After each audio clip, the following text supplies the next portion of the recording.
Welcome to Influential Entrepreneurs, bringing you interviews with elite business leaders and experts, sharing tips and strategies for elevating your business to the next level. Here's your host, Mike Saunders. Hello and welcome to this episode of Influential Entrepreneurs. This is Mike Saunders with Marketing Huddle, and today we're privileged to have with us Blaine Bartlett, who is the founder of Avatar Resources and the Institute for Compassionate Capitalism. Welcome to the program, Blaine. Thank you, Mike. It's good to be here with you. Hey, so I love starting off with asking the question about the name of the company, because I think that so many times that tells a story. And so I love the Institute for Compassionate Capitalism, which means there was such a need for teaching compassionate capitalism that you started an institute. So tell us a little bit more about that. What is compassionate capitalism, and then how did you form, and what is the institute? Okay, multifaceted question. Yeah, we're only going to go 20 minutes, and I'm sure we can go 20 hours on that one. Well, the Institute is born out of essentially a book that I wrote called Compassionate Capitalism, A Journey to the Soul of Business.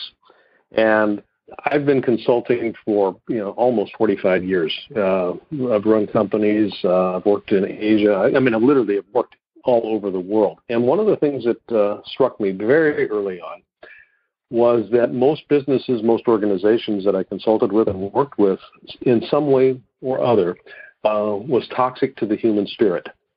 And not just toxic to the human spirit, but unchecked, that toxicity had a greater footprint. So the idea was that businesses are formed out of an ideal. There's some idea that a founder has at some point in time that gives the organization a purpose, a sense of purpose. And most organizations start out as purposes with a business, but they quickly morph into a business, and oh, by the way, there's a purpose to us.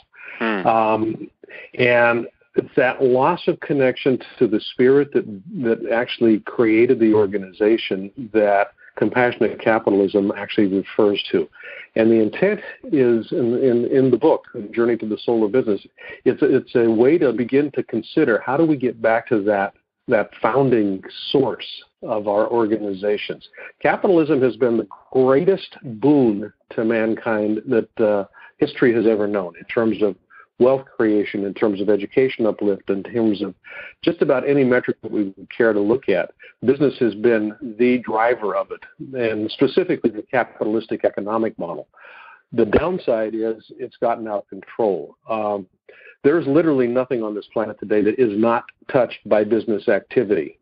And businesses, by and large, don't attend to the fact that they have a rippled effect out into the planet. We live in a closed ecosystem, and the way that business typically conducts itself discounts the fact that we have impact. So the whole notion of compassionate capitalism is literally to do our business from a field of and from a position of compassion for the impact that we have. Yeah, it reminds me of a social enterprise. I'm sure there's some similarities there. Is there some similarities there that you can link up? Yes, social enterprises probably are the key model of what this could look like. And again, I reference a purpose with a business. Yes, and I think the pendulum, when social enterprises began appearing. Earlier, I'll just take it back about a decade, there was a recognition that there was something that could be done with business and by business to affect a shift in the way that life is lived on this planet and that business is conducted on this planet. And it's a move away from a notion that the purpose of business is to make money. That is not the purpose of business. The purpose of business is to uplift the quality of life on the planet. And that's a big distinction. And if I'm doing that well, I will be making money. Yeah, that's a really good point, and I think that whenever we think of a business strategy, you can't get away from the fact that there seems to always be a need for an ROI. So what I would wonder is, this sounds very good, and it's a feel-good, but I think that some people would listen to this and say, that's fine for like a division of our company or a project, but if we convert our entire focus to a compassionate, capitalistic focus, where's our profits going to go? Yeah, not that you've ever heard that question before. Oh, no, never heard that. There's a metric that has been developed by an organization called Just Capital. And essentially what it's looking at, it's the intent of Just Capital is to look at a way of measuring business activity that is counter to what the Fortune 100 would be. It's not a measure of the biggest in terms of return on investment, in terms of revenue, in terms of any of the traditional metrics. It really does take a look at what could be termed a quadruple bottom line. Profit is certainly part of that, but also place, impact on the environment, people, and aligning to purpose, which is where the social impact comes in. So a quadruple bottom line metric keeps the organization focused. And a good friend of mine, a fellow by the name of Raj Sisodia, wrote a book called Firms of Endearment. And what he looked at was, what's the performance differential between organizations that have explicitly codified love as a value in the way that they do their business? And the results are spectacular. And his benchmark was the S&P, and then Jim Collins is good to great companies. And the firms that he'd identified as firms of endearment, and these were some pretty interesting firms, Starbucks, BMW, Harley-Davidson, Costco, as an example, outperformed the S&P and outperformed Jim Collins as good to great companies by a metric of almost 12 to 1. And on a number of different metrics, not just ROI, not just stock valuation. I mean, there was probably employee satisfaction and longevity of staying with the firm. Absolutely, retention, cost of doing business was down. There's all kinds of metrics that these companies actually excel at, and it's because they have compassion baked into the way that they do their business. One of the things I talk about in the book, and one of the things that we really look to, is taking the notion of trade-offs off the table. And if we take the notion of trade-offs, I have to defer to a particular stakeholder group or a particular criteria at the expense of another. That's business as usual. But if I take the notion of trade-offs off the table, I start getting very creative in terms of how I go about conducting business. I want to be able to impact and attend to the sensibilities and the value, the intrinsic value of all of the stakeholders of the business, not just the shareholders. It's interesting. You've heard the old. I heard this years and years ago from Brian Tracy at a live event he did, where he said everyone's favorite radio station is WIIFM. And one time I gave that example in a group I was doing a presentation for, and there was a radio person in the room, and I said, and everyone's favorite radio station is not yours, sir. It is WIIFM. What's in it for me? And I think that if we can flip that around and accomplish what you just said, which is the people we're doing business with, if we can help cater to what's in it for them, because they're thinking, what's in it for me, if we can help do that, it takes the focus off of us and what's in it for us. And I'm sure you're familiar with the famous quote by Milton Friedman, the social responsibility of business is to increase its profits. So I will ask you that question because I teach marketing for multiple universities, and in one of the schools, this is one of the questions that comes up a lot in a discussion forum, and we like to see both sides of, throw that out there and see what the response is. So what is your take on the social responsibility of business is to increase its profits? I think that is absolutely wrong. Yes, quite frankly. And I say wrong from the standpoint of it's not working. Mm-hmm. Yeah, it's not working. This isn't a values judgment. It's simply an assessment of how business is being conducted. And the way, if that is the primary focus, social responsibility is not about making money. A business and its services, the products and services that a business offers, essentially are, the business is a portal to an experience. This is one way to think about it. And my offerings become ways that the intrinsic need that people have to feel magically alive in their in their skin. All humans seek the experience of feeling fully alive. And if your product or your service allows for that experience to awaken, you're going to have a customer for life. And if you have set your business model and profit margins the right way, then when you focus on pleasing that customer, serving, giving, being conscious and showing empathy toward them, then the profit will follow because that's already baked into your model. Whereas if you do focus on profit, right, as the focal point and driver, then sometimes it's so easy to get those lines blurred and gray, and then you go profit, more, and then people's feelings and whatnot get trampled along the way. Exactly. Yeah, there was a migration from Adam Smith, who wrote The Wealth of Nations in 1776. The hallmark of the book, and it was the first codified economic model ever printed, was that business activity is guided by what he called the invisible hands.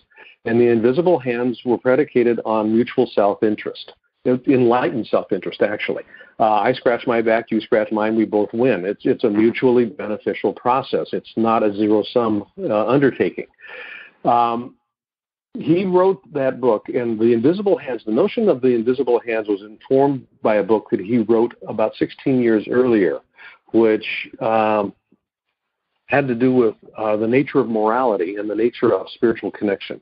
And he wrote it in part in response to René Descartes' treatise around I think, therefore I am, which spawned a whole notion, a whole period that we live in today about mankind experiencing itself as being separate from the rest of the planet, the rest of life, in a very fundamental way. Smith thought that everything was connected, and there's all kinds of philosophy that we could get into around this. But in the course of the 200 some odd years, the 240 years or so since Smith wrote The Wealth of Nations, there's been a mutation of that notion, famously caused, in part by Ayn Rand, when she wrote The Fountainhead. I loved the book, Atlas Shrugged. I remember when I was in college going, oh my God, this is amazing. And I was naive enough not to really look at what were some of the implications of that, because Ayn Rand's philosophy had to do with rational self-interest, not enlightened self-interest, but rational self-interest. And this is where Milton Friedman's piece around the social purpose of business is to make a profit. That is a rationally sensible thing to do. It is not, however, what is intended. If businesses' activities do not address the fact that everything is connected, and this isn't a spiritual conversation, it's not a philosophical conversation, it's a factual observation. There is nothing that is not connected to my activities. We live in a system, and we operate in a system. And it's much like a mobile, that you would see hanging outside in the wind someplace, and you've got these little things hanging off of it. If one part of this mobile starts to move, the rest of the mobile has to move as a consequence of that. Systems seek equilibrium. And, when you have an organization that is doing its business without consideration of its impact, then the whole rest of the system is continuously in a state of flux, seeking some stasis, seeking some way of regaining equilibrium. And it's not particularly healthy when we're not paying attention to some of the perturbation that we cause as businesses. That being said, profit still has to come into play.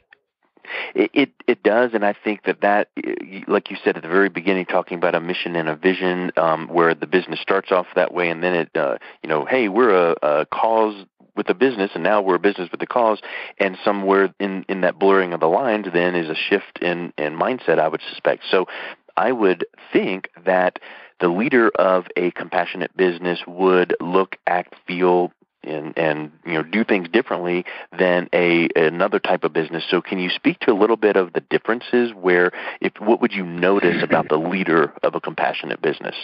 And how can they drive that and keep that, compass needle pointed in the right direction? That is a great question. There's a leadership program that we've developed that is consistent with, and it actually informs how somebody goes about creating a compassionately capitalistic organization or a compassionate business. And we call it fourth dimensional leadership. The idea here has to do with exactly the question that you asked. What's the difference in how these leaders think of themselves and actually how they approach leading their organizations? The traditional model of leadership has the leader as the point person in the business. And, they're kind of the pointy end of the spear. And typically people think of the leader as the person that needs to know what to do and where to go. And we oftentimes think of the leader as the driver of things in an organization. And the kind of organization that we're looking at, the way that we define leaders has to do, or leadership more specifically, it's an individual that is in the position to co-create coordinated movement in a system. And it's the co-creation process. It's the recognition that we are co-creating a future together. Leadership is the activity of co-creating coordinated movement that causes the actions necessary to produce the desired results. So there's two pieces to that. One is the co-creative notion. The second is coordinated movement. If you're not getting coordinated movement, you've got all kinds of angst in the system.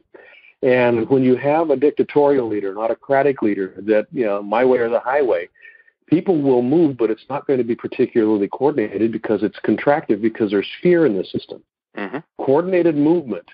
When there is coordinated movement, fear is not in the system to a significant degree. Peter Deming,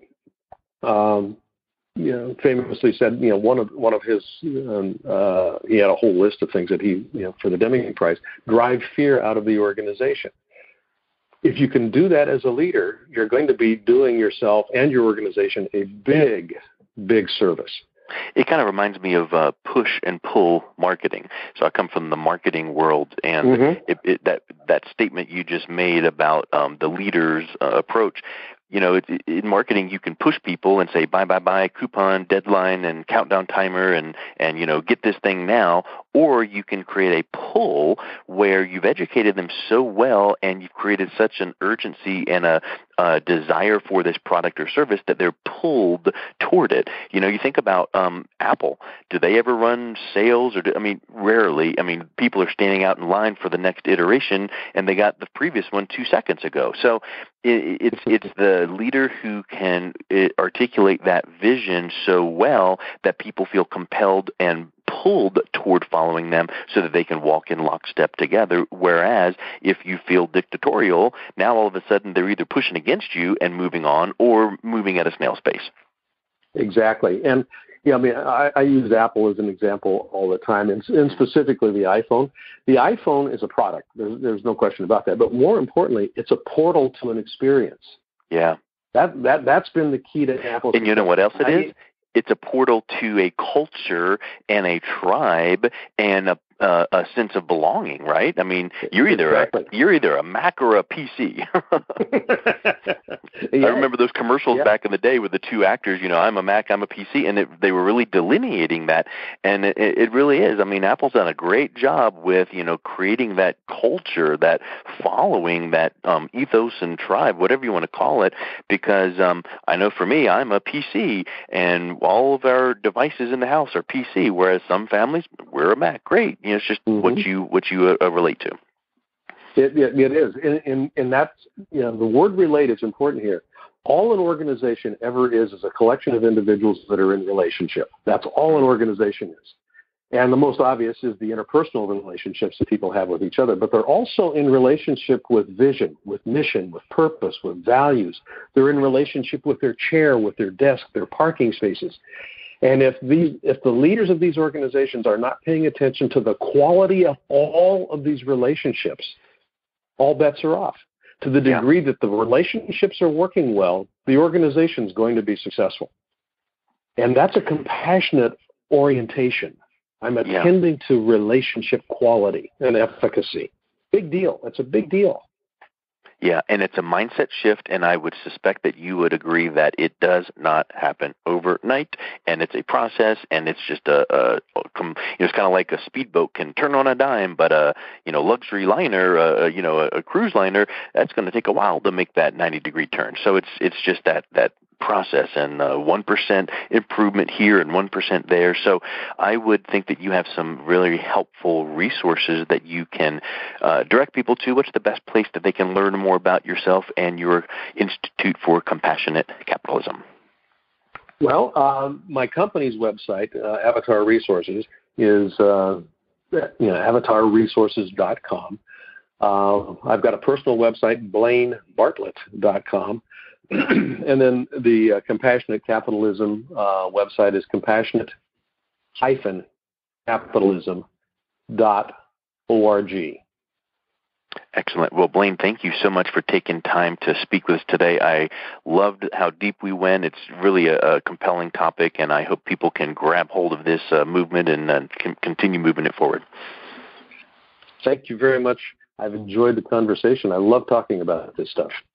You've been listening to Influential Entrepreneurs with Mike Saunders. To learn more about the resources mentioned on today's show or listen to past episodes, visit www.influentialentrepreneursradio.com.